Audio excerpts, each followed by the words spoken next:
सेवा कर समुंड जी जित जरवहे थो जान सेवा कर समुंड जी जित जरवहे थो जान। पहिरियां असांजे चैनल खे सब्सक्राइब कयो ऐं बेल आइकन खे प्रेस कयो ऐं पोइ प्रोग्राम जो मज़ो वठो। खाहोड़ीअ जे नाले सां हू यूट्यूब ते हिकिड़ो अलॻि चैनल खोले ऐं उन में लतीफ़ खे ई मौज़ू बणाए हू मुतारफ़ थो कराए सॼी दुनिया में। साईं अयूब गाद जो जेको इश्क़ आहे लतीफ़ साईं सां, उहो असुल में सॼी दुनिया में साईं लतीफ़ साईं खे उजागर करण जी हिकिड़ी वॾी कोशिशि आहे। ऐं लतीफ़ ई त आहे साईं जेको असांजी सुञाणप आहे। हिकिड़े पासे मोहन जो दड़ो असांजी सुञाणप आहे सॼी दुनिया में असांजे तहज़ीब ऐं सकाफ़त जी, ऐं ॿिए पासे सिंध जी वॾी सुञाणप, पाकिस्तान जी वॾे में वॾी सुञाणप शाह लतीफ़ जी आहे।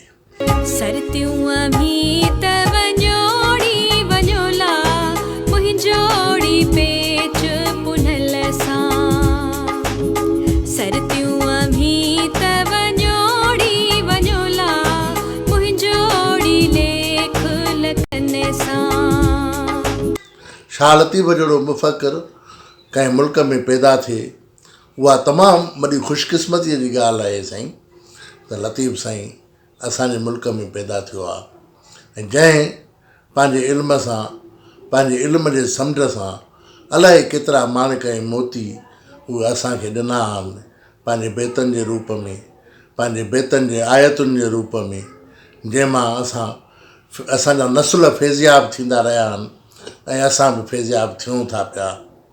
जे लीलाए न लही तापण लीलाए आसर मलाहीज सजण बाजींदड़ खणो।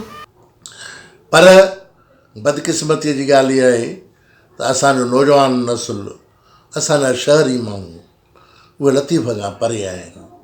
उन्हनि खे लतीफ़ साईं जो फ़िक्र जेको जीअं उन्हनि खे उन सां सलाह ॾियणु घुरिजे ईअं उहे ई सलाहियल न आहिनि। उन्हनि खे पूरी तरह सां बेत पढ़णु नथा अचनि, उहे लतीफ़ खां परे आहिनि। दरअसल उहे लतीफ़ खां परे आहिनि त दुनिया जे हिकिड़े वॾे आलिम जे वॾे फ़िक्र खां परे आहिनि ऐं हिकिड़े वॾे इल्मी ख़ज़ाने खां उहे महरूम आहिनि। लतीफ़ जो हर बेत हिकु PhD जी थीसिस जहिड़ो ज़ख़ीम किताबु उहो असांखां घुरे थो पियो ऐं हर बेत जी एॾी तशरीह थियण बि खपे।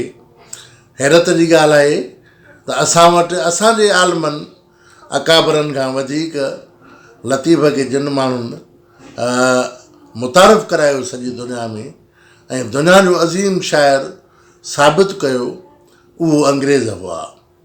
जिन ई इहो कमु कयो। ऐं जेकॾहिं अर्नेस्ट ट्रंप न हुजे हा त अॼु असांजी सिंधी ॿोली जेका छपाईअ में आई उहा न छपजे हा। इहा लतीफ़ जे इश्क़ जे करे अर्नेस्ट ट्रंप उहा टाइप ठाराई वञी ऐं उन खां पोइ असांजा किताब, असांजा रिसाला उहे जेके आहिनि प्रेस जे छपाईअ हेठि आया। अॻ में लथो थींदो हो पर उनजो वॾो क्रेडिट बि शाह लतीफ़ ॾेई वञे थो, उनजे रिसाले ॾेई वञे थो। हू असांजी ॿोलीअ जी यूनिवर्सिटी आहे। असांजे सॼी सिंध जे हर ख़िते जा लफ़्ज़ जेके आहिनि, ठेठि सिंधी ॿोली जेका आहे, केतिरा लफ़्ज़ जिन खे असां मतरूक था चऊं। लफ़्ज़ मतरूक न थींदा आहिनि, लफ़्ज़ मरंदा न आहिनि, ॿोली मरंदी न आहे, पर उनखे उचारण वारा, उनखे यादि रखण वारा उहे जेकॾहिं घटि अकुल वारा हूंदा आहिनि त पोइ उहा ॿोली, उहे लफ़्ज़, उहे उन्हनि जे घटि अकुल जे करे उहे मरंदा आहिनि। लतीफ़ साईं त उन्हनि खे अमर करे छॾियो आहे।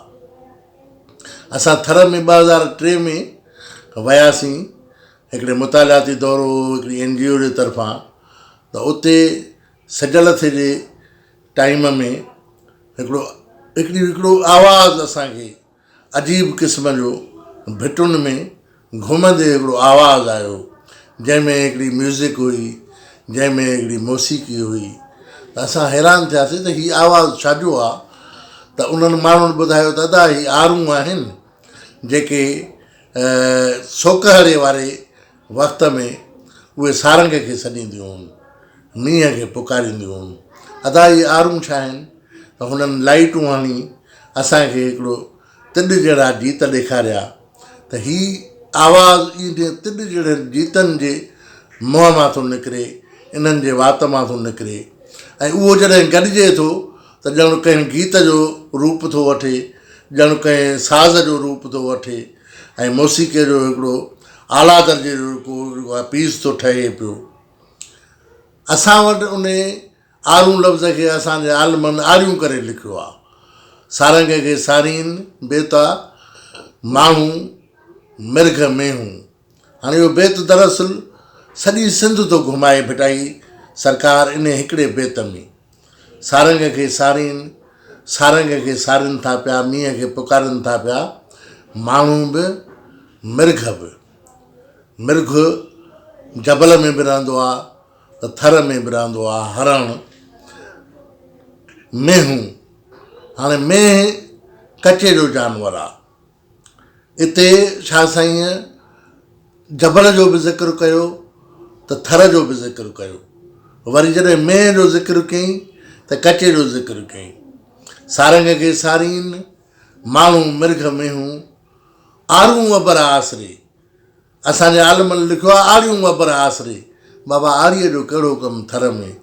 उहा थर हिकिड़ो जेको आहे उहो ख़ुश्क इलाइक़ो आहे। आरी हिकिड़ो पाणीअ जो पखी आहे, उहो पाणीअ जे इलाइक़नि में वेंदो त उते आरूं लफ़्ज़ जी माना जॾहिं उन्हनि खे न आई, उन्हनि उहो सफ़रु न कयो, उन्हनि उन आरूअ जो मुशाहिदो न कयो त हुननि लिखियो आरियूं अबर आसरे। आरूं अबर आसरे तारा तवारीन। थर जी सिट आहे, थर जे उन कल्चर जी सिट आहे जेको अॼु बि ज़िंदा आहे। आरूं अबर आसरे तारा तवारीन, सिपूं जे समूंड जूं, वरी डेल्टा ॾे हलियो हुई। सिपूं जे समूंड जूं नए सिज निहारीन। हाणे सिप जी अव्हांखे ख़बर हूंदी त सिप जेका आहे रहंदी समुंड में आहे, पर उहा आसरे हूंदी आहे मींहं जे। त मींहं जे पाणीअ जी फुड़ी उहा जॾहिं हुन जे वात में पवंदी आहे त उहा उन फुड़ीअ खे मोती बणाए ॿाहिरि कढंदी आहे। ऐं उहा कंहिं ॿिए बेत में आहे त ॿारो पीए मां ॿिपुड़ी। ॿारो पाणी समुंड जो पाणी उहा पीअंदी न आहे, जेकॾहिं पीअंदी आहे त इहो आसमान जो पाणी, इहो मींहं जो पाणी पीअंदी आहे। त सिपूं जे समूंड जूं नए सिज निहारीन, पलुर पीआरीन, संघारनि सुख थिए।